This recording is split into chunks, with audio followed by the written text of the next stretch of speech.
पवित्र श्रीमद् भागवत गीता, पवित्र चारों वेद, पवित्र कुरान शरीफ, पवित्र बाइबल, पवित्र गुरु ग्रंथ साहिब, पवित्र कबीर साहिब की वाणी में छुपे हुए गूढ़ रहस्य अर्थात तत्व को जानने के लिए कृपया अवश्य सुनिए जगत गुरु तत्वदर्शी संत रामपाल जी महाराज के मंगल प्रवचन।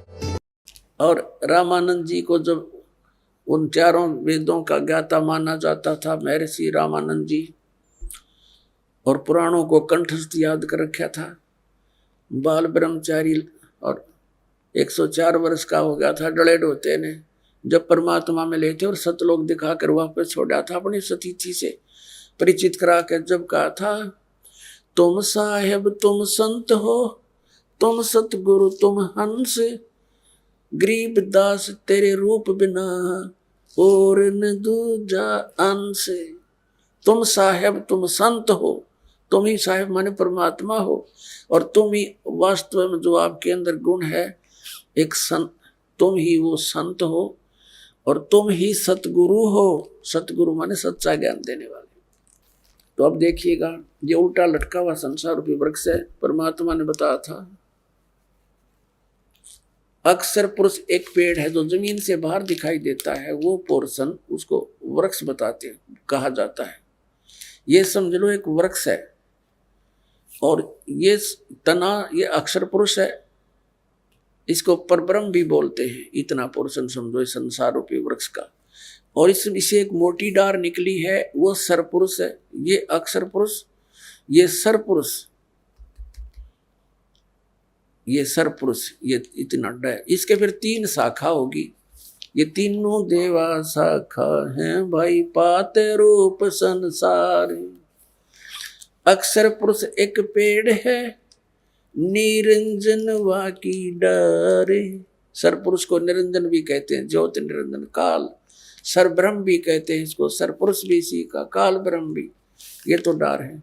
और तीनों देवा शाखा हैं भाई, पाते रूप संसार। ये अमृतवाणी परमात्मा है।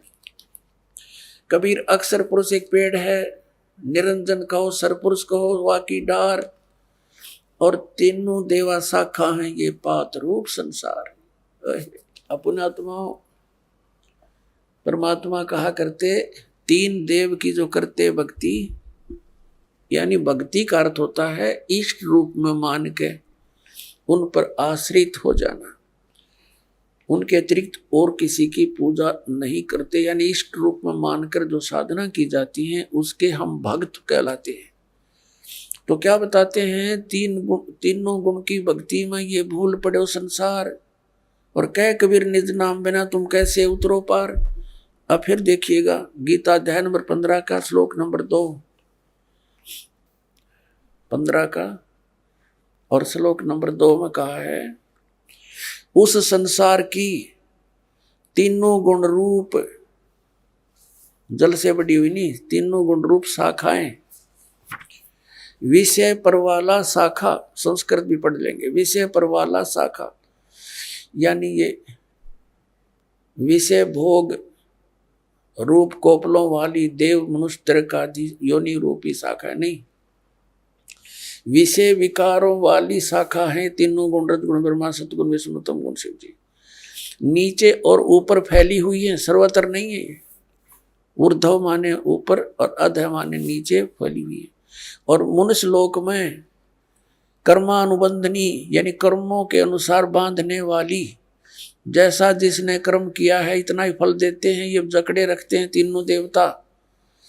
ये इसकी मुख्य है, जड़ है। ये संसार रूपी वृक्ष की जड़ नहीं, हमें या बांधे रखने, कर्मानुसार या बांधन रखने की ये मूल कारण है। ये ब्रह्मा विष्णु महेश, ये नीचे और ऊपर व्याप्त हो रही है, सब जगह नहीं। अब तीसरे में क्या कहा कि उस संसार वृक्ष का स्वरूप जैसा कहा गया है वैसा यहाँ विचार काल में गीता ज्ञानदाता कहता है, जैसा इसके विषय में जानकर बताते हैं वो यहाँ नहीं पाया जाता।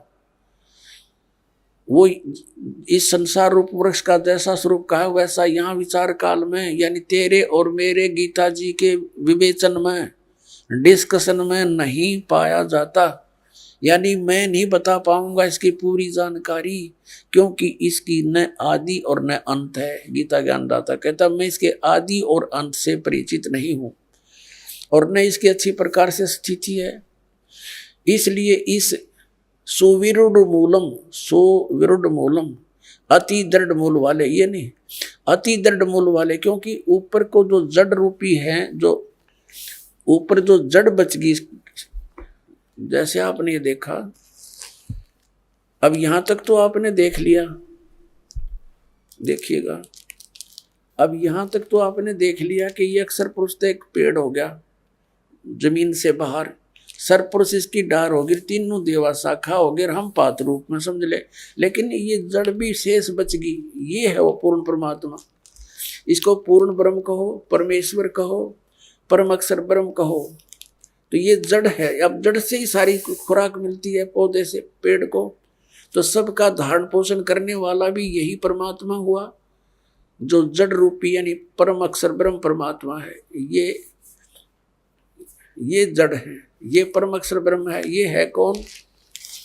ये देखिएगा, ये वो है परमात्मा जो काशी में धानक दुल्हा बनकर रहे थे 120 वर्ष तक, और ये लीला बताकर अपने द्वारा रची हुई सृष्टि को बताकर चले गए थे।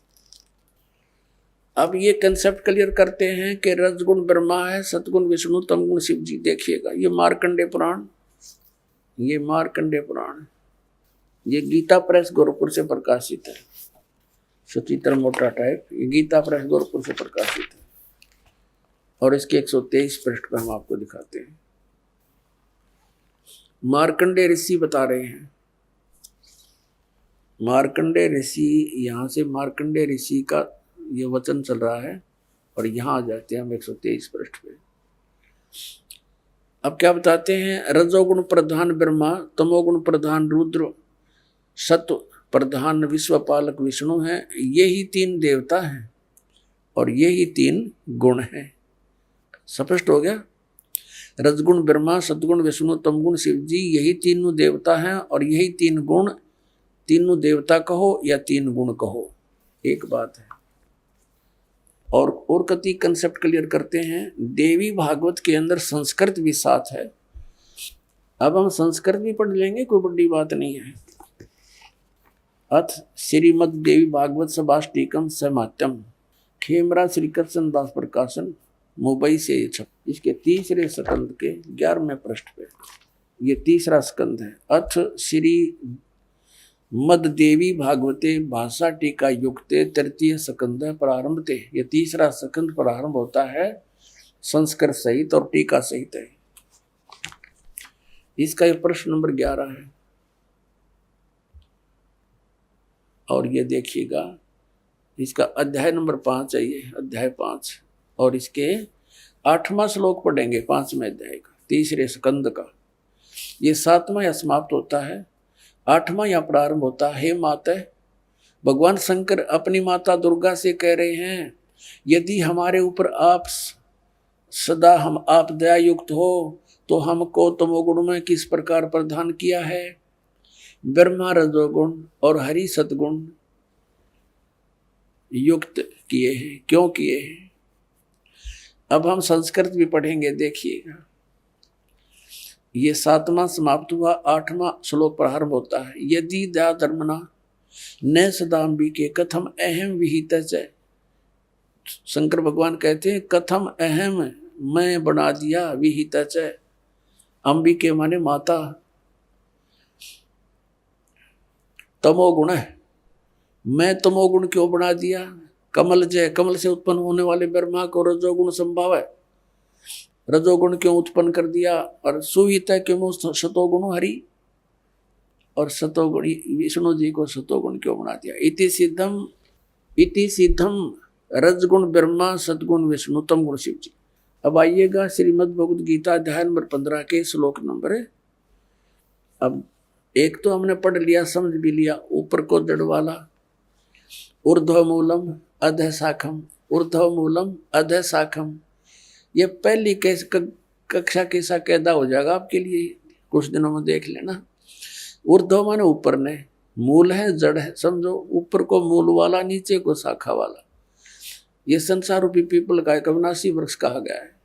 छंदासी यस्य प्रणानी, जिसके ये विभाग हैं, पत्ते आदि सब विभाग हैं। तम वेद, ये तम वेद, ये माने जो, तम माने उस अज्ञान अंधकार में छुपे हुए को जानता स वेदविद, वो तत्वदर्शी संत है। इन्होंने तड़ंगा अड़ा रखा है, आदि पुरुष परमेश्वर मूल वाले, ये तो यहाँ तक ठीक लिख दिया। ब्रह्मा रूप मुख्य शाखा वाले, इनकी बुद्धि उड़े घसड़े थी, उल्टी सुल्टी। और फिर कहे संसार रूपी पीपल के वृक्ष को अविनाशी कहते हैं, वेद जिसके पत्ते कहे गए। और उस संसार रूपी वृक्ष को जो पुरुष मूल सहित यानी जड़ सहित जानता है, जड़ से लेकर पत्तों तक जानता है, तत्व से जानता है, स वेदविद, वह वेद के तात्पर्य को जानने वाला है। अब देखना, अब इस संसार रूपी वृक्ष के क्या बताया है कि उस संसार रूपी वृक्ष की तीनों गुण रूपी ये अनुवाद गलत कर रहे हैं। विषय पर वाला शाखा, विषय विकारों वाली ये शाखा, रजगुण ब्रह्मा सदगुण विष्णु तम गुण शिव जी, तीनों गुण रजगुण ब्रह्मा सदगुण विष्णु तम गुण शिव जी रूपी शाखाएं नीचे और ऊपर फैली हुई है। और मनुष्य लोक में कर्मानुसार यही हमें यहाँ पर फंसा कर रखते हैं, बांध कर रखते हैं, ये ऊपर नीचे व्याप्त है। और फिर बताया है तीसरे में, इस संसार रूपी वृक्ष का स्वरूप जैसा कहा है वैसा यहाँ विचार काल में, यानी तेरे और मेरे गीता जी के डिस्कशन में नहीं पाया जाता। मैं नहीं बता पाऊंगा तुझे, इसका आदि और अंत मुझे ज्ञान नहीं, और न इसकी अच्छी प्रकार कोई स्थिति है।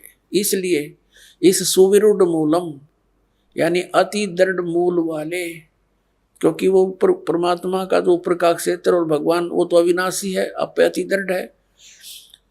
और संसार रूपी पीपल के वृक्ष को दृढ़ इन्होंने क्या कहा, असंख्य शस्त्रेण छित्वा, इसका अर्थ बनता है वैराग्य रूप शस्त्र द्वारा नहीं, तत्व ज्ञान रूपी शस्त्र द्वारा काट कर, यानी उस तत्व ज्ञान रूपी तत्व ज्ञान से समझ कर उसके पश्चात, ये चौथा श्लोक यहाँ अनुवाद है इसका, उसके पश्चात परम पद रूप परमेश्वर को भली भांति खोजना चाहिए, जिसमें गए हुए पुरुष फिर लौटकर संसार में नहीं आते, और जिस परमेश्वर से इस पुरातन संसार वृक्ष की प्रवृत्ति विस्तार को प्राप्त हुई है, उसी आदि पुरुष नारायण के मैं शरण हूं, इस प्रकार दृढ़ निश्चय करके उस परमेश्वर का मनन और निधि ध्यासन करना चाहिए। परपदे माने उसकी पूजा करनी चाहिए, निधि ध्यासन नहीं, परपदे माने पूजा। अब यहाँ क्या हो गया इसका अर्थ, इसका सीधा सा अर्थ हो गया गीता ज्ञानदाता अपने से अन्य किसी समर्थ परमात्मा की शरण में जाने को कहता है, और उसकी पूजा कर और सब बातें त्याग दे, यानी अपनी पूजा को भी मना करता, केवल उसी की पूजा कर जिसने संसार रूपी वृक्ष की रचना की है, जिससे संसार रूपी वृक्ष की प्रवृत्ति विस्तार को प्राप्त हुई है। अपने आत्माओं, गीता ज्ञान दाता अपनी स्थिति बताता है अर्जुन, चौथे अध्याय के 5वें और 9वें श्लोक में, दूसरे अध्याय के 12वें श्लोक में, 10वें अध्याय के गीता जी के दूसरे श्लोक में, कि अर्जुन तेरे और मेरे बहुत जन्म हो चुके हैं, तू नहीं जानता मैं जानता। मेरे जन्म और कर्म अलौकिक है। इससे सिद्ध हो गया कि गीता ज्ञान दाता तो स्वयं कह रहा मैं नाशवान हूं, तो उस नाशवान की भक्ति करके वो उस स्थान को कैसे प्राप्त कर सकता जहां जाने के बाद फिर लौटकर संसार में नहीं आते।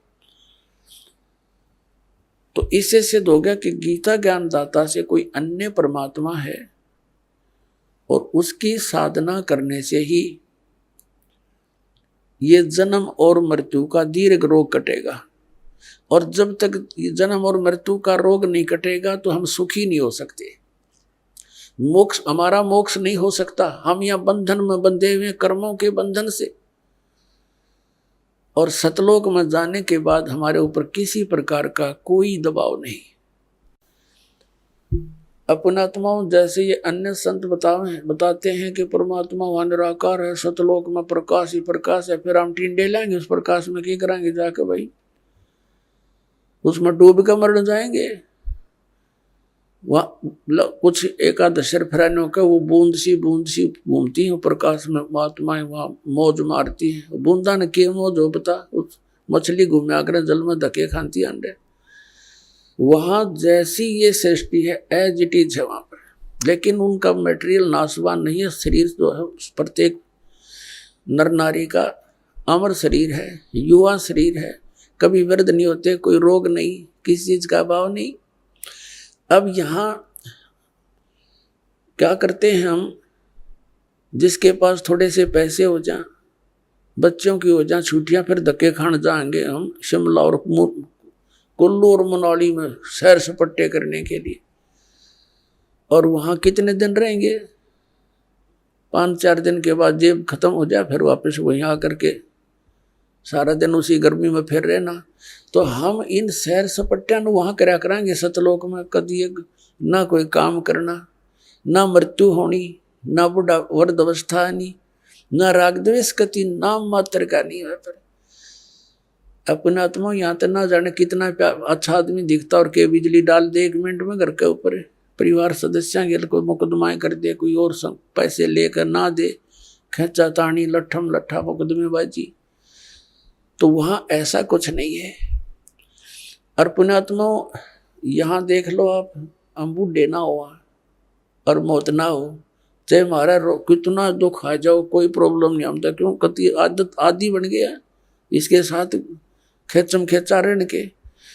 तो वहां तो कोई दुख भी नहीं, तो वहां की रुचि बनेगी आपकी। अब यहाँ तो डेथ होनी है, यह तो आप पल्ला गांठ मार लो, आप ना समझ में आओ तो भी यह तो होनी है, ये तो अंडरस्टूड है, सबने मालूम है।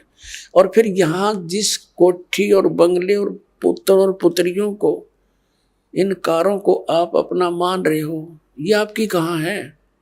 मृत्यु होते ये तो खत्म आपसे, फिर इनकी आशा क्या रखेंगे? क्योंकि यहाँ इस ज्ञान से आपकी आशा हटेगी और यह सच्चाई के आधार से हटेगी। यहाँ से इनमें कति आस्था नहीं रहते। आप यहाँ कितने सुख से रह रहे हो, आपको पता चल जाएगा ये ठिकाना ठीक नहीं।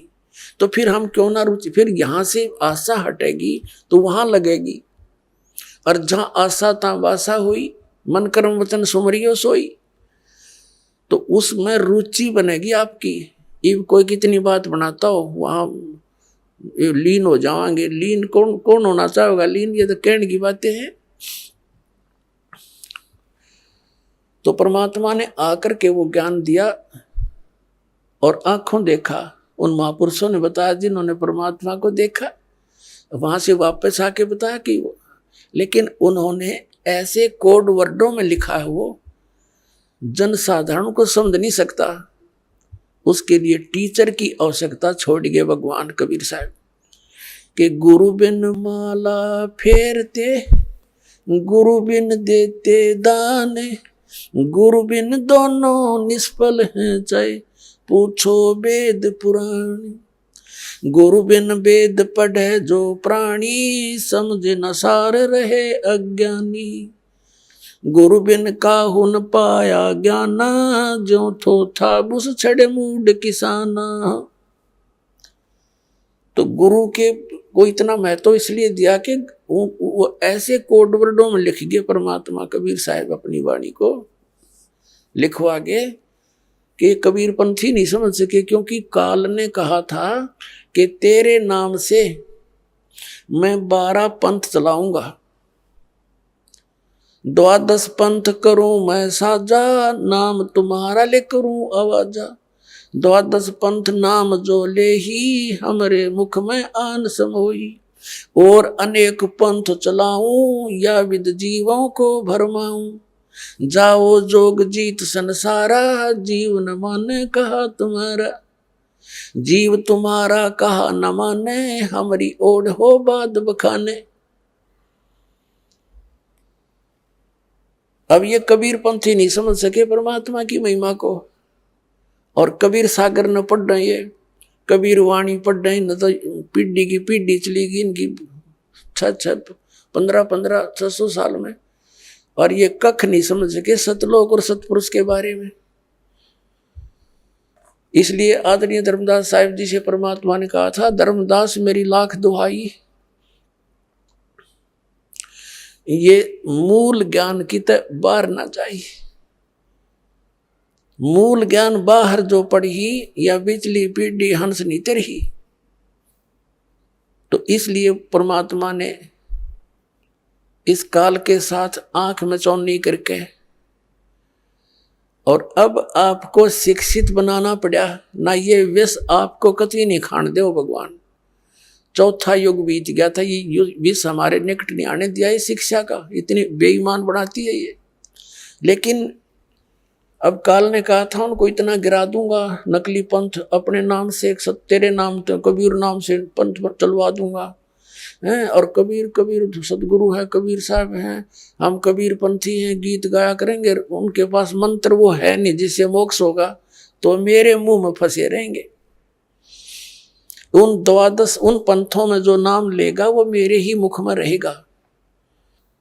अब परमात्मा ने दया करी, पुण्यात्माओं इस दास को भेज दिया अपना रिप्रेजेंटेटिव बना के, और वो बुद्धि दे दी उस दास को परमात्मा ने। कबीर जी ने अपने द्वारा लिखे हुए उन कोड वर्डों को अब इस दास के द्वारा सार्वजनिक करा रहा आपके सामने।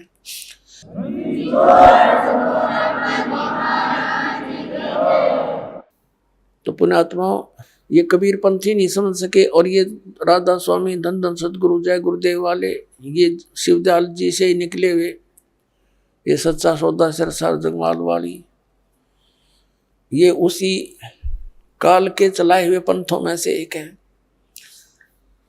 तो अब प्रसंग चल रहा था, परमात्मा ने 600 वर्ष पहले आकर कहा था और धर्मदास जी को बताया था कि एक बार मेरी इस काल के साथ वार्ता हुई थी। तब उसने कहा था कि कलयुग में ऐसे कर दूंगा इन प्राणियों को, ये भक्ति योग्य नहीं रहेंगे। तो परमात्मा ने आपको पहले शिक्षा दी, उनको मालूम था ये बिगड़ेंगे खूब। हम बिगड़ भी खूब लिए, क्योंकि अच्छी पोस्ट होगी, अच्छी कार कोठी होगी, राम की जरूरत नहीं समझ रहे हम। और कल न गधा बन का कुमार तरह का डायमंड का बोरा जब पता चलेगा, तो वो ज्ञान नहीं हमारे को, वो ज्ञान इस ज्ञान से ही होगा, इस तत्व ज्ञान से होगा। तो पुण्यात्माओं अब हमने वो मोक्ष प्राप्त करना है, जहां जाने के बाद फिर लौटकर हम कभी संसार में नहीं आते। तो वो कौन है? वो परम अक्षर ब्रह्म है, वो सतपुरुष अमर पुरुष है। गीता अध्याय नंबर 7 के श्लोक नंबर 29 में गीता ज्ञान दाता ने कहा कि अर्जुन, जो मैंने तुझे ज्ञान बताया है कि तत्वदर्शी संत की खोज कर ले, फिर वो तत्वदर्शी संत तुझे उस परमात्म तत्व का ज्ञान बताएगा, वो तत्व ज्ञान बताओगा तेरे को। उस तत्व ज्ञान को समझने के पश्चात उसमें लिखा 7वें अध्याय के 29वें श्लोक में कहा है कि जरा मरण मोक्षाय यतन्ति ते, जो माम आश्रित है, यानी मेरे द्वारा दिए गए इस ज्ञान को आश्रय बनाकर तत्वदर्शी संत की खोज कर लेते हैं। और जो केवल यहाँ जरा माने बुढ़ापा, वृद्धावस्था का दुख, मरण माने मृत्यु, जरा और मरण से छूटने के लिए जो प्रयत्न करते हैं और संसार की किसी वस्तु की जो डिमांड नहीं रखते, वे तत् ब्रह्म विदु, ब्रह्म तत्व विदु, और वो उस परमात्मा तत् ब्रह्म को जानते हैं। और अखिलम अखिलम च अध्यात्म, सारे अध्यात्म को जानते हैं और सभी कर्मों से परिचित है। यहाँ के सभी कर्मों से और पूरे अध्यात्म मार्ग से वो लोग परिचित हैं जो केवल जरा और मरण से मोक्ष के लिए ही प्रयत्न कर रहे हैं। 8वें अध्याय के प्रथम श्लोक में गीता ज्ञानदाता से अर्जुन ने पूछा, किम तत्ब्रह्म, जिस तत्ब्रह्म को जानकर प्राणी केवल जरा और मरण से, इस कष्ट से छूटने का प्रयत्न करता है, तो वो तत्ब्रह्म क्या है, कौन है वो भगवान? गीता ज्ञानदाता ने गीता अध्याय नंबर 8 के श्लोक नंबर 3 में उत्तर दिया है, वो परम अक्षर ब्रह्म है। देखिएगा अध्याय नंबर 7 का श्लोक नंबर 29, ये 29 नंबर है।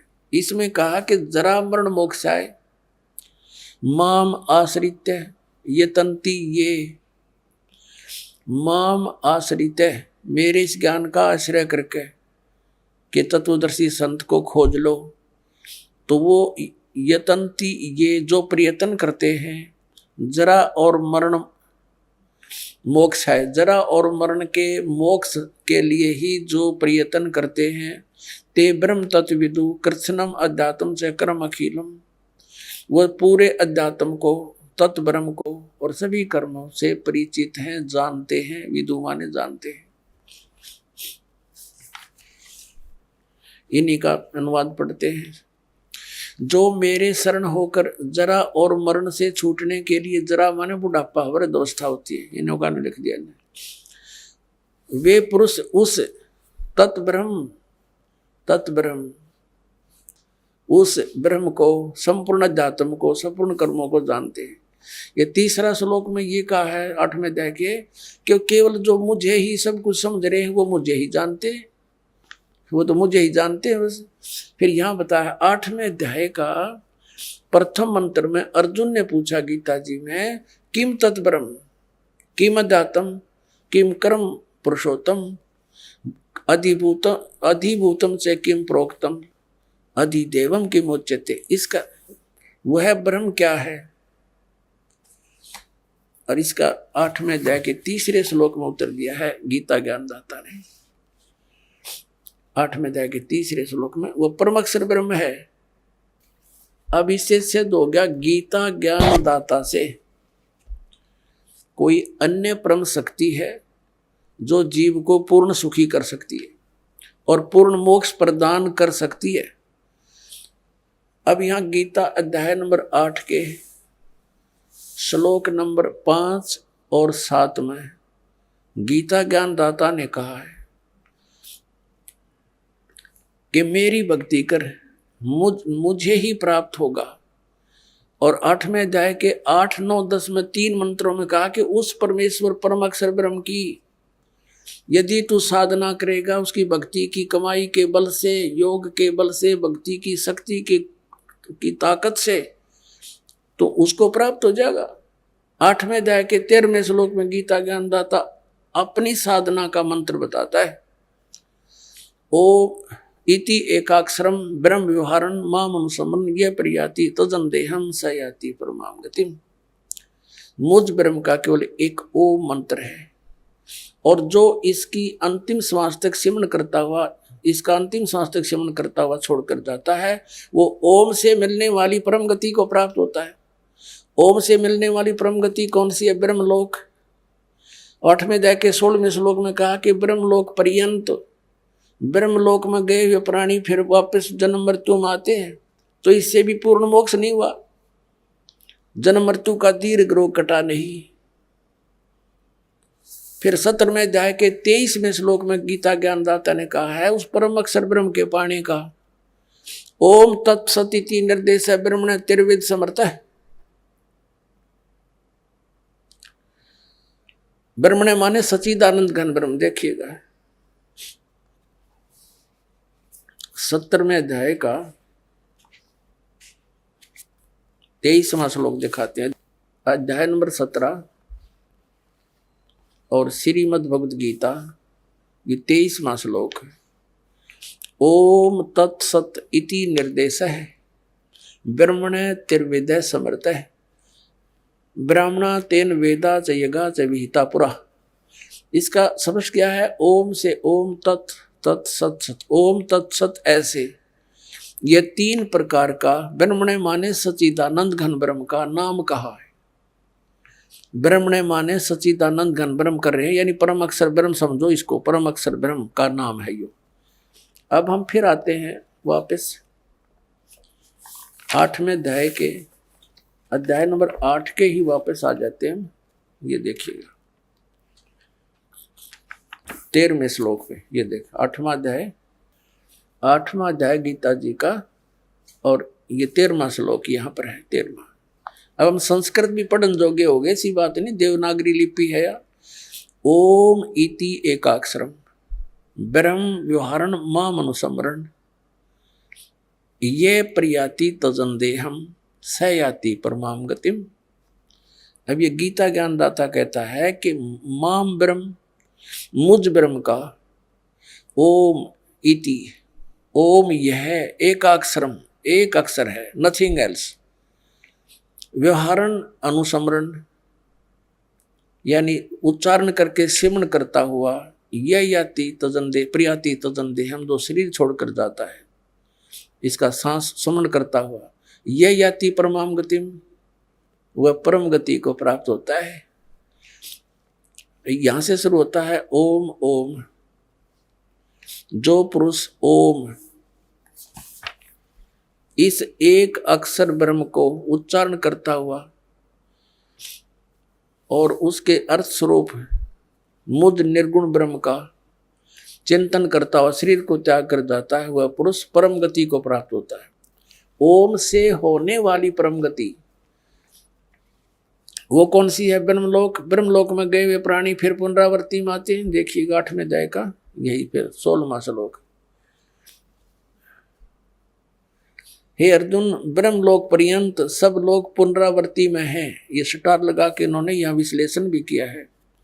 अर्थात जिनको प्राप्त होकर पीछे संसार में आना पड़े, वहां जाकर भी फिर वापस संसार में आना पड़े, ऐसे पुनरावृत्ति बोलते हैं इसको। पुनरावृत्ति, इसका विश्लेषण किया, पुनरावृत्ति का अर्थ डिफाइन किया इन्होंने। तो इससे सिद्ध हो गया कि ब्रह्मलोक में गए हुए प्राणी भी वापस आते हैं फिर ओम नाम का जाप करने वाले। आगे गए ना बावड़े रहते भी सब जाही, बिन साहेब की बंदगी कहीं छोड़ ठिकाना नहीं।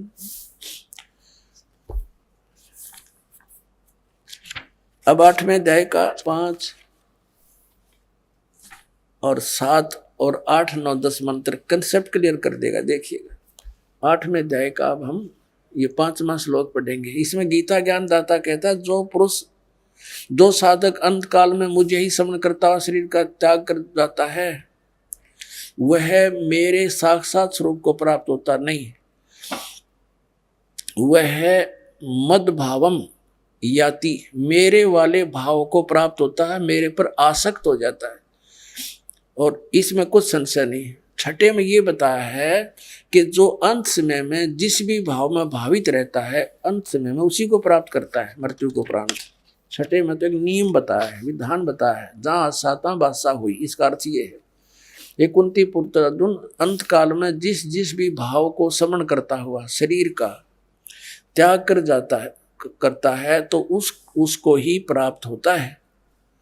सदा उसी तद भावम भावती, उसी भाव से भावित रहता है, यानी उसी पर आसक्त रहता है, उसी में भावना बनी रहती है उसकी। इसका अर्थ ये है। आगे बताया है, इसलिए 7वें में कहा है कि इसलिए सब समय में निरंतर मेरा स्मरण कर और युद्ध भी कर, अर्पण के मन बुद्धि युक्त होकर निसंदेह मुझे ही प्राप्त होगा। अब इसमें क्या बताया है कि ये एक नियम है, अंत समय में जिस पर आसक्त, जिसमें आशा रख के शरीर छोड़कर जाता, अंत उसके बाद उसी के पास पहुंच जाता है। अब कहता तू सब मुझे प्राप्त करना, मेरे को प्राप्त करना है तो मेरे में मन वाला हो, मेरी ही साधना कर, युद्ध भी करना पड़ेगा। यहां तो युद्ध करना पड़ेगा मेरी शरण में रहेगा तो। और युद्ध करने वाले को फिर शांति सौंपने में नहीं। इससे सिद्ध है कि ओम नाम के जाप करने वाले को शांति नाम की चीज नहीं।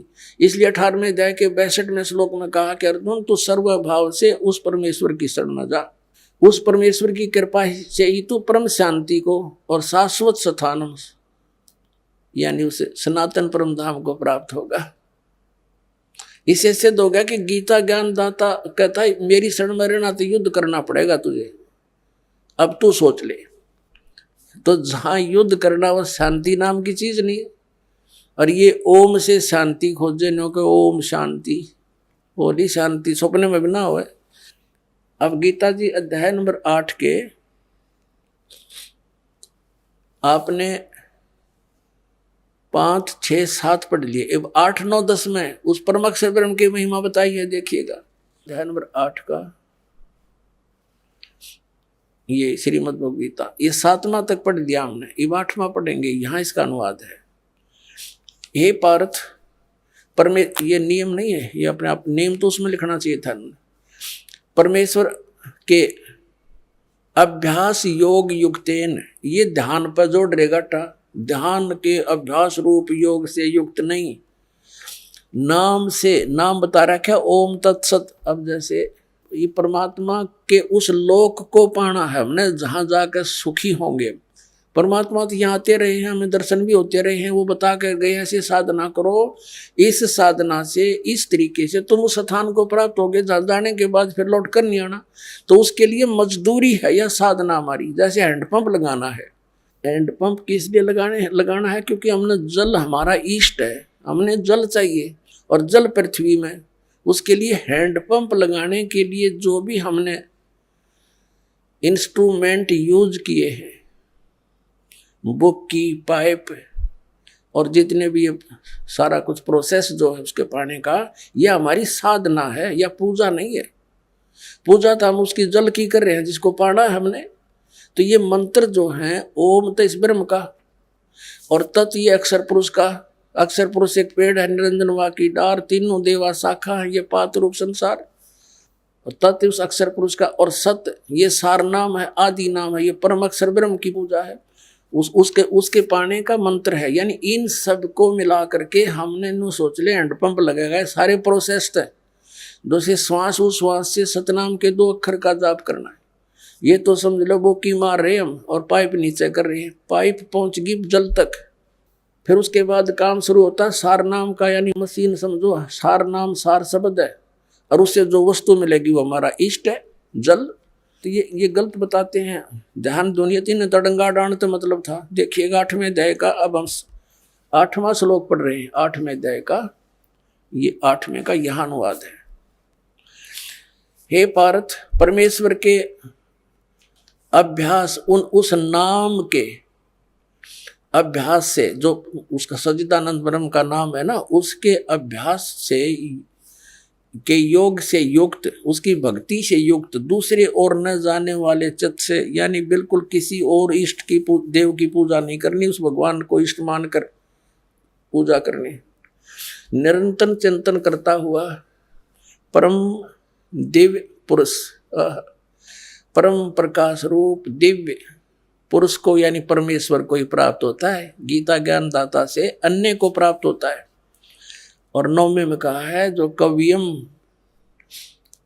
यदि इस कवि को छेड़ दूंगा तो लंबा चैप्टर बन जाएगा, आप इनका अनुवाद पढ़ के अपना जो कंसेप्ट वो क्लियर करते हैं। जो सर्वज्ञ लिख दिया इन्होंने, ये परमात्मा का नाम है। अनादि, सबके नियंत्रता, सूक्ष्म से अति सूक्ष्म, सबके धारण पोषण करने वाले, अत्यंत अचिंत स्वरूप, आदित्य वर्णम, यानी सूर्य की तरह चमकदार, चमकने वाला प्रकाश रूप। अब सूर्य प्रकाश रूप अतः निराकार कैसे हो गया? सूर्य तो साकार है वो परमात्मा, लेकिन उसका शरीर तेजों में है। तम से माने अविद्या से अति परे, सच्चिदानंद घन परमेश्वर का समन करता हुआ। 8, 9 पढ़ लिया हमने। 10वां 8वें अध्याय का 10वां में आ गया। करता हुआ वह भक्ति युक्त पुरुष अंत काल में योग बलेन, यानी भक्ति की शक्ति से, योग माने भक्ति, जो साधना हमने की है उस भक्ति की शक्ति से बिरकुटी के मध्य में प्राणों को अच्छी प्रकार स्थापित करके, फिर निश्चल मन से श्रवण करता हुआ उस दिव्य परम पुरुष, दिव्य रूप परम पुरुष परमात्मा को ही प्राप्त होता है। उस परमात्मा को, परम अक्षर ब्रह्म को प्राप्त होता है। अपने आत्माओं, इसी के संदर्भ में परमात्मा ने कहा है कि गुण तीनों की भक्ति में ये भूल पड़ो संसार, कहें कबीर निज नाम बिना कैसे उतरो पार। अब आप जी भक्त हैं क्योंकि आप दूध के जले हुए आए हो और अब लस्सी को भी फूकने की चेष्टा करते हो। कई भक्त कहते हैं, एक भक्त आया श्रद्धालु और उसके साथ 4-5 चेले भी, वो चेले ला रहे थे उसको और वो संत था। उन चेलों के समझ में आया, उनको पता लग गया कि ये गुरुजी भी बनेगा पशु। उसको समझा बुझा के लाए, जी देखो हमने चाहिए भगवान, आप भी परमात्मा के लिए प्रयत्न कर रहे हो और आप हमें भी यही बताना चाह रहे हो, परमात्मा की भक्ति करो। आज हमने जो ज्ञान सुना है एक, आप उसका निर्णय करो और चलो आप भी चलो वहां देखो। यहाँ आए, उसने ज्ञान सुना समझा। अब चेलों के कहने से उसने मानना पड़ा, नाम ले लिया। अब देख अब उल्टी गंगा चढ़ाओगे परमात्मा। अब गुरुआ ने चेले पार करवाओगे, इन्हें समझा बुझा के लाओगे। क्यों डले ढोरे अपने कर्म फोड़ रहे हो, आप कल्याण करवा लो चल के।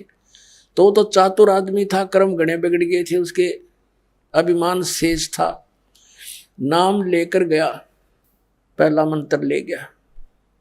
फिर क्या कहता, उन चेलों के सामने है या मिलते समय 4 नौन खड़े, उसके 4 इधर खड़े। कहने लगे, एक तरफ तो आप कहते हो मेरी एक प्रार्थना है, सुनना सुना मैं बस सुना। एक तरफ तो कहते हो इनकी पूजा नहीं करनी है, अरे ये मंत्र वही दे रहे हो, देखो भाई देखो। बता भाई, अब उसने 1 मिनट में क्या समझाऊं मैं उसको, क्योंकि उसने तो ये चाहा था कि चेले फिर मेरे चिपके रहे, इनके कल्याण से कोई लिंक नहीं था उसका। अज्ञानी आदमी था। अपने आत्माओं, ये भक्ति नहीं दे रहे हम इनकी। अब जैसे हम विदेश में गए हुए हैं और वहां के जो प्रबंधक हैं, जैसे हमने किसी से कनेक्शन ले रखा बिजली का, किसी से टेलीफोन का और किसी से गैस का, पानी का या बैंक लोन ले रखा है, तो उनका जो कर्जा वापस दे रहे हैं, देना है, तो क्या उनकी हम पूजा कर रहे हैं? वो तुम्हारा एक इंसानियत के नाते परम करते हो बनता है। उनका टैक्स दें, बिजली वालों का बिल भरे, वो हमारा कनेक्शन जारी रखे। ये क्या उनकी पूजा थोड़ी कर रहे हैं? आसान थोड़ा हम कर रहे हैं उन पर। हम पैसे दे रहे हैं और उनसे ले रहे हैं, और वो क्या आसान कर रहे हैं हमारे ऊपर? तो इतनी समझ रहेगी, अभिमान छूटता नहीं प्राणी का। तो ये कंसेप्ट क्लियर करना चाहता है दास के हम इनकी पूजा नहीं करते। हम पूजा तो कबीर परमात्मा की करते हैं, उस सतलोक में जाने की करते हैं। उसके लिए जो जो भी क्रियाएं हमने करनी है वो क्रियाएं कर रहे हैं हम। ये अब इनकी मजदूरी कर रहे हैं, साधना कर रहे हैं, पूजा नहीं कर रहे हम। अब कैसे कर रहे हैं? पहले तो ये कंसेप्ट करते हैं क्लियर कि 3 देव की जो करते भक्ति उनकी कदे ना होवे मुक्ति। अब ये तो है सही साधना, ऐसे करने से लाभ होगा, गीता ज्ञानदाता कहता है।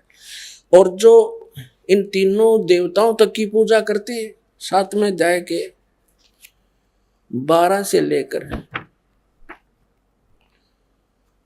और 15 तक रजगुण ब्रह्मा, सतगुण विष्णु, तमगुण शिव जी की जो साधना करते हैं, इन्हीं को इष्ट मानकर पूजते हैं, उनके लिए कहा है। जो इनको फाइनल गॉड मान रहे हैं, कंप्लीट गॉड, तो उनके लिए कहा है कि वो मुक्ति प्राप्त नहीं कर सकते, मोक्ष प्राप्ति नहीं हो सकती उनसे। इस 7वें अध्याय में निर्णायक ज्ञान दे रखे है। और ये कहा गीता ज्ञानदाता ने कि अर्जुन अब ऐसा ज्ञान बता दूंगा जिसके जानने के बाद फिर कुछ भी शेष जानना नहीं रहेगा। और कति बिल्कुल सही बता रखा है, देखिएगा। ये 7वां अध्याय है, इसका दूसरा मंत्र देखिएगा। मैं तेरे लिए इस विज्ञान सहित तत्व ज्ञान को पूर्णतः कहूंगा, जिसको जानकर संसार में फिर कुछ भी जानने योग्य शेष नहीं रह जाता। हो गया खत्म। हम इसको थोड़ा सा शॉर्ट में पढ़ेंगे। 7वें अध्याय का हम 12 से शुरू करते हैं। 7वां अध्याय का हम 12 से शुरू करेंगे। ये 12वां श्लोक।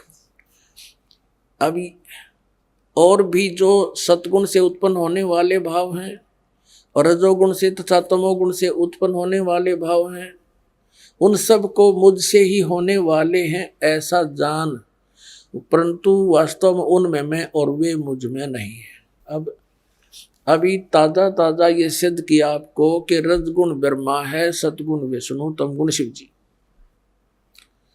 तो इन तीनों गुणों से क्या होता है? रजगुण ब्रह्मा से के दबाव से, इसके प्रभाव से, रजोगुण के प्रभाव से हम संतानों उत्पत्ति करते हैं। यहाँ के ठाठ बाट की हमारे अंदर एक जबरदस्त प्रेरणा बनती है, ये रजोगुण के प्रभाव से बनती है।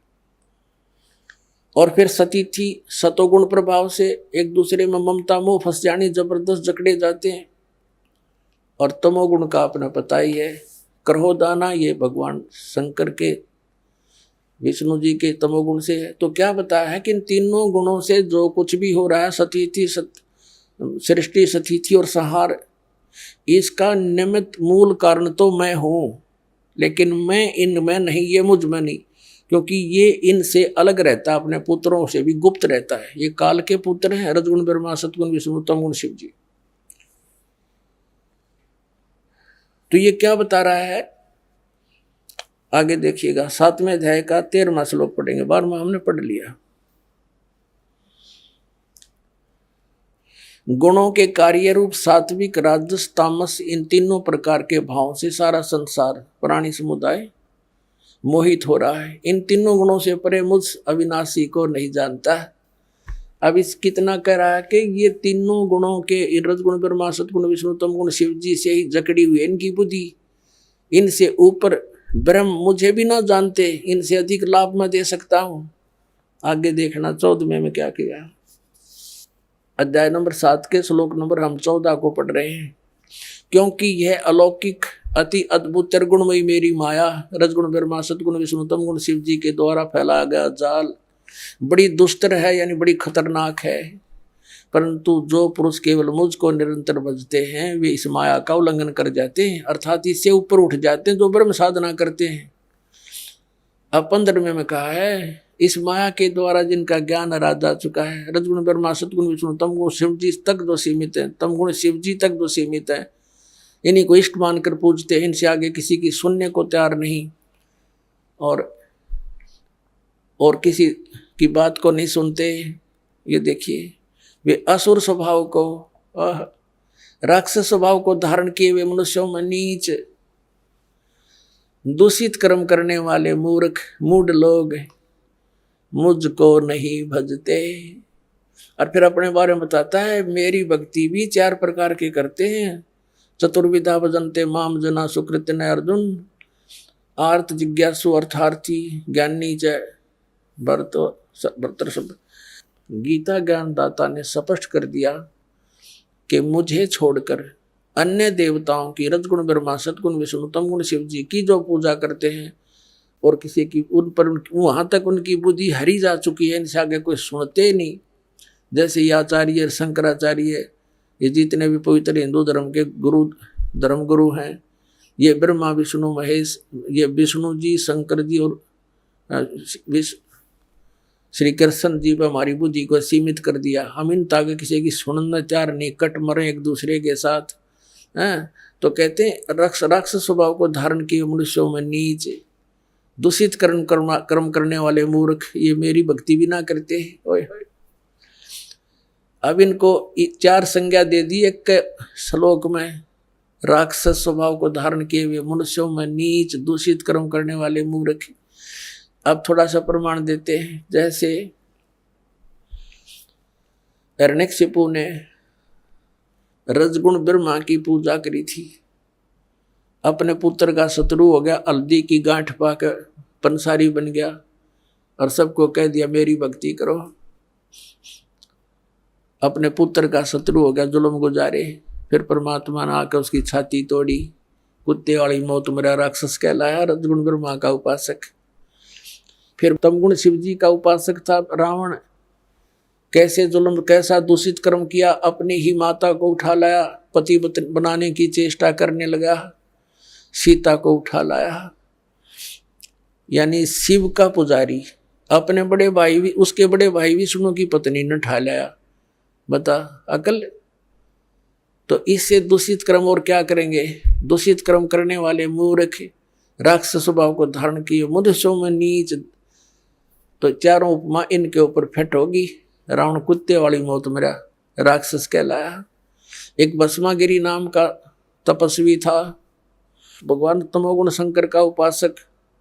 उसके द्वार के सामने, गेट के सामने ऊपर न पैर करके नीचे न सिर, सिरासन पर तपस्या शुरू कर दी, हठयोग। एक दिन पार्वती ने कहा कि भगवान आपका उपासक क्या मांगता दे दो, आप तो समर्थ है। तो शिव जी ने पूछा कि बोल भाई क्या मांगते हो भस्मागिरी। भस्मागिरी ने कहा भगवान वचनबद्ध हो जाओ तो मांगो। शंकर भगवान ने कहा ठीक है भाई तथास्तु, हो गया वचनबद्ध, बोल। एकदम खड़ा हो गया, सीधा ऊपर ने सिर करके कहने लगा भगवान ये भस्म कड़ा दे दो जो अपना हाथ में पहन रखे है। भगवान श्री शंकर जी ने सोचा साधु संत है, जंगल में रहता है, अपनी रक्षा के लिए मांगता होगा, निकाल के दे दिया और वचनबद्ध हो ही गए थे। अब ज्यों ही उस राक्षस के हाथ में वो कड़ा आया, उसी से मैं कह दिया कि होले होशियार शिव जी, तुझे मारूंगा, मैं इसीलिए साधना कर रहा था और पार्वती को पत्नी बनाऊंगा। हा हा हा हा, एकदम बदल गया थे। और अब देख लिया भगवान शिव ने भी, भाई तो बात बिगड़ गई, राक्षस की इसकी वह चेहरा बदल गया एकदम। तो भगवान शंकर भाग लिए वहां से अपनी जान बचा के। अपने आत्मा में देखो, आगे आगे तो भगवान और पाछे पुजारी, जा खागड़ा जोटे की तरफ आगे।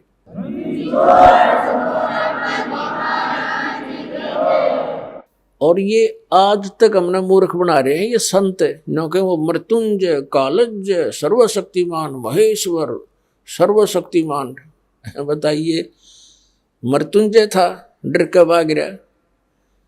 कबीर साहब थे मृत्युंजय, उनको ऐसे ऐसे जुल्म गुजारे, तोप लगा दी थी परमात्मा को मारने के लिए, दरिया में डाल दिया था, गंगा में, नौका में बैठा ले गया, हथकड़िया जोड़ बांध कर, पैरों में बेड़ी बांध कर और गंगा में डाल दिया। हथकड़ी अपने आप टूट गई, बेड़ी निकल गया हाथों गले से, जल के ऊपर बैठ गए भगवान। तोप के गोले छोड़ दिए उन दुष्टों ने, 4 पैर 12 घंटे तक तोप के गोले मारते रहे, एक भी निकट नहीं गया। वो थे मृत्युंजय।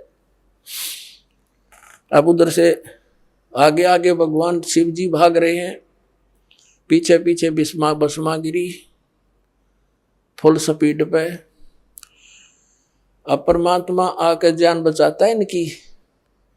स्वयं परमेश्वर आए, पार्वती रूप बनाया, उन दोनों के बीच में एक पेड़ के नीचे खड़े हो गए।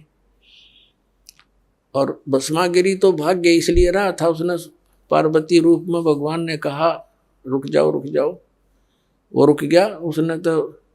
और ये भी कह दिया कि अब क्यों डरते हो, तो रुकेगा नहीं, पता नहीं कहाँ जाएगा, जाने दो इसको, आ जाओ बैठो। अब भस्मागिरी का लाड़ पड़े रही थी, उड़े डट गया। तो अब भस्मागिरी से पार्वती रूप में भगवान ने कहा कि कुछ डांस वांस करके दिखा मुझे, ताकि मेरी आत्मा प्रसन्न हो तेरे से। तो कहने लगा मैं ऋषि तपस्वी व्यक्ति, मैंने कभी डांस किया नहीं। तो पार्वती रूप में परमात्मा ने कहा ला मैं सिखाती हूँ, ऐसे कर, इस पैर ने ऐसे कर, इस हाथ ने ऐसे कर, इसने ऐसे कर, और ऊपर कर। जिसमें कड़ा ले रखा था ना भस्म कंडा, उसको जब सिर पा लिया भस्मागिरी का, जब कह दिया भस्म, और भस्मागिरी मर गया। उस कड़े को लेकर विष्णु रूप धारण करके परमेश्वर और शिव जी के सामने काफी दूर आगे खड़े प्रकट हो गए। और शिव जी पीछे देखकर भाग गए और कहा भाग ले विष्णु भाग ले, राक्षस ने ऐसे ऐसे मेरे साथ धोखा कर दिया। तो परमात्मा ने कहा विष्णु रूप में कि भोलेनाथ देख, यूं तेरा कड़ा ले आया मैं। उसका जच है नहीं ये बात, कैसे ले आए आप, कि मैंने उसको मार दिया, ऐसे ऐसे पार्वती का रूप बना के और उसको गंडत नाथ नचा के मार दिया है। अब उसका जचे को नहीं ये बात। तब तो साथ लेकर आए उसको, उसकी राख दिखा ली ना, देखियो मरा पड़ा, यू जल गया। जब दिल की धड़कन ठीक हुई मृत्युंजय की, शंकर भगवान की,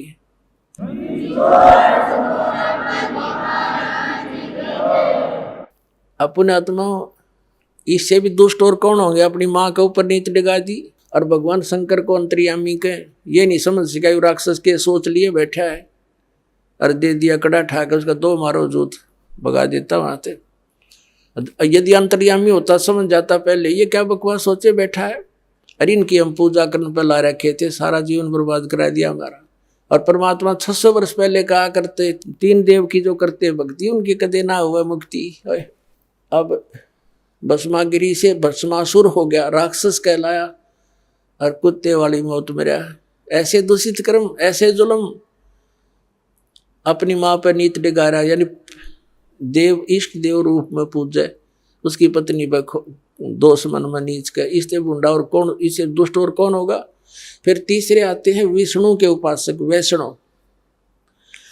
एक बार कुंभ का मेला हो गया हरिद्वार की, हर की पैड़ी पर भी का उनका संयोग बन गया, तो वहां पर ये गिरिपुरी नागा नाथ सन्यासी वैष्णव ये अपने अपने ग्रुप में इकट्ठे हो जाते हैं। नागा का अलग ग्रुप, सन्यासियों का अलग, वैष्णव का अलग, नाथों का अलग, कनपाड़े नाथ न्यारे। ये नागा तो हैं भगवान तमोगुण शिव के उपासक, और वैष्णव साधु हैं ये भगवान विष्णु सतोगुण के उपासक। इनका एक समय निर्धारित होता है, घंटे आध घंटे का जितना भी होता है, कि उसके दौरान जो नहा लिया सो नहा लिया, ये मानते हैं कि उसका कल्याण हो गया। अब गए थे कल्याण करवाने और फिर क्या हुआ उनका वहां पर, अब स्नान करने का जो समय आ गया उनका, पर भी लगनी थी कुंभ के मेले की, तो सभी अपने अपने ग्रुप में चल पड़ते हैं। नागा अलग से, वैष्णव अलग से, नाथ न्यारे सन्यासी भिन्न अपने अपने खेमे में चल पड़ते। तो सबसे पहले नागा पहुंच गए, कति नंगे रहते हैं वह, और वो हरकी पैड़ियों पर सब जगह खड़े हो गए, नहाने की पोजीशन पकड़ गए। पीछे से वैष्णु साधु आगे, सतोगुण विष्णु जी के उपासक। उन वैष्णव ने कहा कि नागाओ पहले हम स्नान करेंगे, हम सर्वश्रेष्ठ हैं, तुम बाद में नहाना। अब नागा कहने लगे नहीं, हम सर्वश्रेष्ठ हैं, हम त्यागी और बैरागी हैं, हम नहीं इच्छा रहते, हम वस्त्र भी धारण नहीं करते, हम बिल्कुल निर्लेप है। तो विष्णु के उपासक वैष्णु साधु कहने लगे शरड फेरडो, तुम टट्टी के हाथ धोते नहीं, राख लपेटे आंडो, गधे की तरह लोट मारो, आज तुम प्रथम नहाने वाले हो गए, पहले हम नहाएंगे, तुम बाहर आओ। अब ये वचन सुनकर अब वो तमोगुण के पुजारी हो गए उल्टे और पकड़ लिए उनके सिर के वो जटा पकड़ पकड़ के, वो उसकी पकड़ रहे और वो उसकी लट्ठम लट्ठा मुक्का मुक्का बुड़के काटे, मुखों से काटे, फिर तलवार निकाल जाए, कटारी मारे एक दूसरे के छुर्रे गोप दे।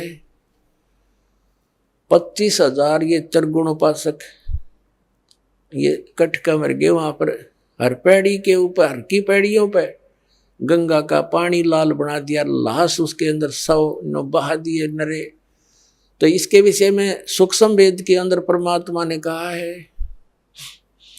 तीर तुपक तलवार कटारी जमदड़ जोर बदावे है, हर पैड़ी हर हेत न जान्या वाजा तेग चलावे है, काटे शीस नहीं दल करुणा ये जग में साध कवावे है, जो जन इनके दर्शन को जावे उनको भी नरक पठावे।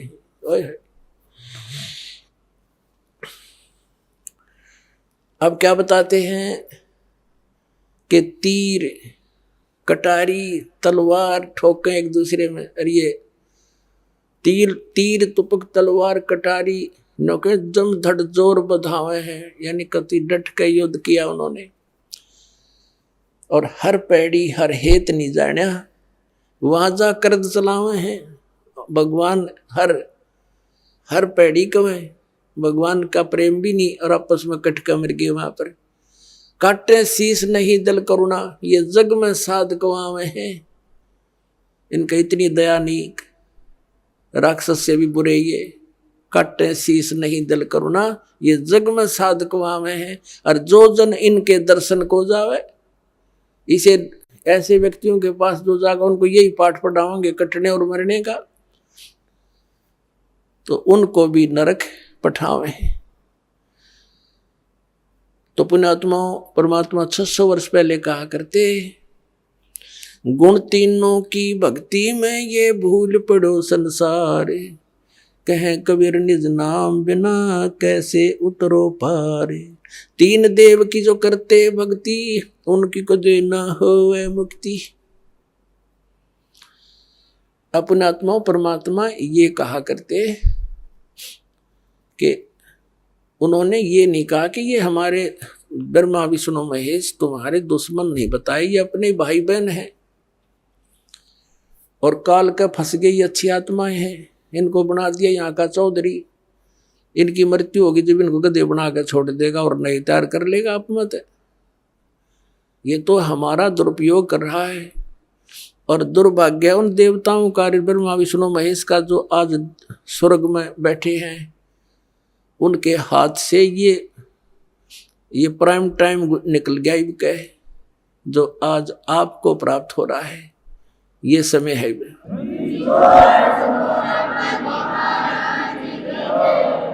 परमात्मा कबीर जी आदरणीय गरीबदास साहिब जी को सतलोक लेकर गए थे, वह सब सतीथि से परिचित करा कर, ब्रह्मा विष्णु महेश की परिचित सतीथि से परिचित करा कर वापस छोड़ दिया। उसके बाद उन्होंने कहा था, तीनों देवा कमल दल बसे, ये ब्रह्मा विष्णु महेश, प्रथम इनकी वंदना फिर सुन सतगुरु उपदेश। उन्होंने कहा था कि ब्रह्मा विष्णु ये तीनों देवा कमल दल में बसते, हमारे कमलों में, इन दलों में अंदर रहते हैं, और प्रथम इनकी वंदना, ये मंत्र जो करते हैं इनकी साधना करते हैं, और फिर सुन सतगुरु उपदेश, सतगुरु के ज्ञान को सुनो और उसका पूरा कंप्लीट कोर्स लो, तब ये बात बनेगी। अब ब्रह्मा विष्णु महेश हमारे कोई दुश्मन नहीं है। कई कहते हैं कि आपके गुरु जी तो ब्रह्मा विष्णु महेश की को छुड़वाते हैं। ब्रह्मा विष्णु महेश को हम छुड़वा सकते हैं? हम कोई बालक हैं? अब जैसे ऊर्ध्व मूलम अधः शाखम, ऊपर को जड़ वाला, नीचे को तीनों गुण रूपी शाखा वाला, उल्टा लटका हुआ संसार रूपी वृक्ष है। अब इसमें क्या है? ऊपर को जड़ता पूर्ण परमात्मा, नीचे को तीनों गुण रूपी संसार रूपी वृक्ष की शाखा है। तो क्या कोई शाखा को काट देगा बुद्धिमान व्यक्ति? पेड़ की शाखा को कोई काटने की कहेगा कि इसको तो फेंक दो काट के, फिर लटका के करेंगे बाकी का हम? परमात्मा कहा करते कि जैसे कोई हमने भक्ति रूपी पौधा बीजना है और हम नर्सरी से कोई पौधा लाए, कैसे बीजेंगे? उसको गड्ढा खोदेंगे और उस गड्ढे में उसको जड़ों की तरफ से दबाकर मिट्टी में, फिर उस जड़ों की मूल की सिंचाई करेंगे। तो मूल की यानी जड़ की पूजा करेंगे हम, तो वो पौधा पेड़ बनेगा, उसकी टहनियां बड़ी बड़ी हो जाएंगी, तीनों गुण रूपी शाखा, तो उन शाखाओं का फल लगेगा। और फल के लिए हम सारा प्रोसेस अपना कर रहे हैं, फल प्राप्ति के लिए हम कर रहे हैं, तो वो हमने तोड़ने नहीं होते, हमने ऐसे करना है, अपनी way of worship according to the spiritual करना है, शास्त्रों के अनुसार करना। देखना, ये समझ लो हम एक पौधा लाए तो ये है बुद्धिमता। जड़ों को गमले में यानी मिट्टी में डाला, दबा दिया और पूजा शुरू कर दी, सिंचाई। ये जड़ कबीर परमात्मा है इस संसार रूपी वृक्ष की। अब ये हमने जड़ों को पूजना है, इन ब्रह्मा विष्णु महेश की पूजा नहीं। हम क्या कर रहे हैं? ऐसे कर रहे हैं। ये बता, बालका वाला काम कर रखे हमने, हंसी नहीं आवे। हम ऐसी पूजा कर रहे हैं, उल्टा काम कर लिया हमने। ब्रह्मा विष्णु महेश को हम इष्ट रूप में पूज रहे हैं, गमले में ला दिए ब्रह्मा विष्णु महेश, और ये पूजा कर रहे हैं तो कोई क्या कहेगा? समझदार व्यक्ति ने घर सीधा कर ले इसने, और वो लड़े, हट जा दूर, खबरदार तूने क्या कर दिया। अब देखो जड़ छोड़ दी हमने, अब जड़ ऊपर रहेगी तो पौधा, भक्ति रूपी पौधा सूख गया, ये यूजलेस है। ये शास्त्र विधि को त्याग कर शास्त्र विरुद्ध साधना है, ये उल्टा लट बीजा हुआ भक्ति रूपी पौधा। और हमने ऐसे करने को कहा तो इसमें इसकी पूजा करेंगे भगवान कबीर साहब की, फिर हमारे शास्त्र अनुकूल कर्म बनेंगे। शास्त्र अनुकूल संस्कार होने से ये फल ब्रह्मा विष्णु महेश ने देना हमारे को, क्योंकि यहाँ के ये प्रधान है, इबिन का फल लगेंगे। अब इसका प्रमाण देते हैं। अपने आत्मा परमात्मा ये कहा करते, तुम साधना ठीक करो और फिर अब आपको लाभ होगा पूरा। अब तुम साधना कर रहे हो उनकी जो आपको कुछ दे ही नहीं सकते। अब जैसे आप किसी फैक्ट्री मालिक की नौकरी कर रहे हो, तो नौकरी उसकी कर रहे हो, आपकी हाजिरी लगकर तनख्वाह बनकर कैशियर के पास आती है, अकाउंटेंट के पास आती है। अब तनख्वाह तो देंगे अकाउंटेंट और वो कैशियर, लेकिन वो देंगे आपका वर्क डन, और वो भी उस मालिक की मजदूरी करोगे। तो यदि उस आप लागे अकाउंटेंट और कैशियर की जूते साफ करन, उसकी प्लेट धोना, वह नौकरी दी छोड़ आपने, वो खाक देंगे आपको, जो कहें भाज्य तो चाह बिना प्याऊं टाइम पे। तो इसी प्रकार हमने पूजा तो करनी है, मजदूरी तो करनी, इष्ट रूप में तो पूजना परमपिता को, कबीर साहब को, और फिर उससे बनेंगे हमारे शास्त्र अनुकूल जितने भी शुभ संस्कार फिर देंगे। यही यहाँ पर जब तक आप यहाँ रहोगे तो यहाँ के ये प्रधान है, इन्होंने हमारा वर्क डन देना है। जैसा कर्म करेगा फल देगा भगवान, इनका ये आखिरी विधान था। तो ये भगवान तो वर्क डन ही दे सकते, इसमें ऐड नहीं कर सकते। और फैक्ट्री मालिक बनवाने के रखे दे तोहफे में, यानी परमात्मा हमारे मालिक हैं, मालिक तो कुछ भी दे सकता है। अब और थोड़ा सिखा दिखाते हैं, क्योंकि कंसेप्ट इससे जुड़ा हुआ है। इसी गीता जी अध्याय नंबर 3 के, ये श्रीमद् भगवद गीता अध्याय नंबर 3 के आपको दिखाते हैं श्लोक 10 से लेकर 15। ये देखिएगा, श्रीमद् भगवद गीता अध्याय नंबर 3 के और श्लोक नंबर 10। प्रजापति ब्रह्मा ने कल्प के आदि में यज्ञ सहित प्रजाओं को रचकर कहा था, तुम लोग इस यज्ञ के द्वारा, यज्ञ माने धार्मिक अनुष्ठान, शास्त्र अनुकूल वृद्धि को प्राप्त हो। यह यज्ञ तुम लोगों को इच्छित भोग प्रदान करने वाली हो। 11वें में कहा है, यज्ञ के द्वारा देवताओं को उन्नत करो और वो देवता तुम लोगों को उन्नत करें। इस प्रकार निस्वार्थ भाव से एक दूसरे को